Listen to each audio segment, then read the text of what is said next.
Hey, I'm Divinity, and today we're going to be discussing the 5 habits you have to break to become a successful entrepreneur. Let's get started. Number 1, you have to stop crumbling under pressure. This seems to be a common issue for people who are starting a new business, to not feel the pressures of either people that are ahead of you in the business, or perhaps people around you that are telling you can't do it, or even your inner self that's telling you you're not ready for this. You're definitely ready. Number 2, the second thing that you're going to have to get rid of is that negative self-image that you have towards yourself. A good way to do this is to start every day when you wake up, you look inside a mirror and you tell yourself the good qualities that you know about yourself. And most certainly, you can talk about things that inspire you, that tell you that you're ready to start your day.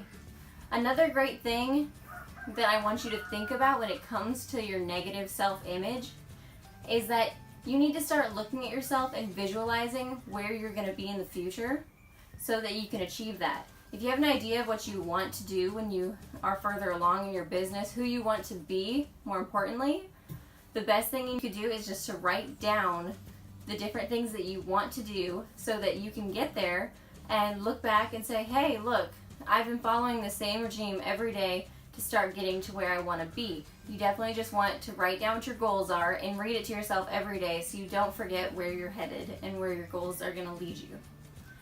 The next thing you need to know, which is going to be number 3 on the list, is going to be committed. Being committed is super important in any field that you go into, whether it's art or business or beauty or anything. It's not just specific to one audience. If you're looking to become a successful entrepreneur, it's super important that you commit to whatever subject or niche or interest that you have and hold on to it. It's very important because a lot of people, they get an interest or an excitement about something, and then whenever they go to actually chase that dream, they give up too early because they're not seeing results right away. It's really important to hold on to whatever subject you're doing and even focus in on that one niche, because if you focus on it and you keep building on it and you're very committed, it's definitely going to make a huge impact on the audience you have and on their commitment to you.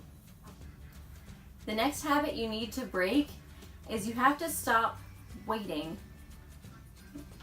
What I mean by stop waiting, you need to stop waiting for the perfect opportunity to hit you before you actually go ahead and do what you love and what you want to do.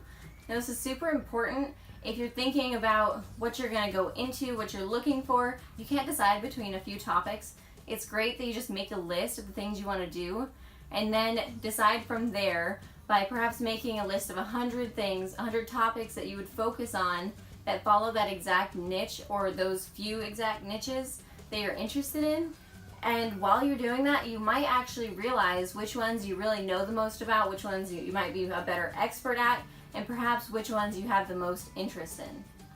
Start writing down what your goals are, your initiatives, and what your interests are, because it's going to be key to getting your business going. Last habit you absolutely have to cut out is setting a low bar for yourself. And what I mean by that is that you should be shooting for the stars instead of for the couch. So when you start lowering the bar for yourself, you're definitely going to be giving up a lot of opportunities. What I suggest to do is to start writing down the goals that you're planning on achieving.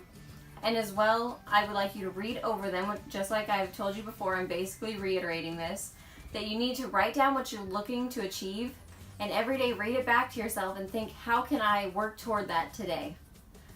So if you're shooting for the stars and you're looking way out there for a huge goal, it'll definitely give you a better chance of achieving that goal than if you're shooting for something that's low and obvious and you're not actually going to be satisfied with later. You'll be a lot better off if you shoot for something that seems ridiculous and out there and crazy and almost impossible for you, because if you continue every day to work toward that goal, you're never going to be unhappy with where you're headed. So my biggest suggestion for you would be to shoot for the stars, because even if you land on the moon, you're going to be a lot happier than if you never left the ground at all. Thanks for watching this video. If you liked it or you found it helpful, drop a like below and comment any questions you might have for me. Or if you're interested in more entrepreneurial tips and self-awareness guides, you should definitely subscribe to our channel. We'll be posting updated content to help you and your business flourish. See you next time.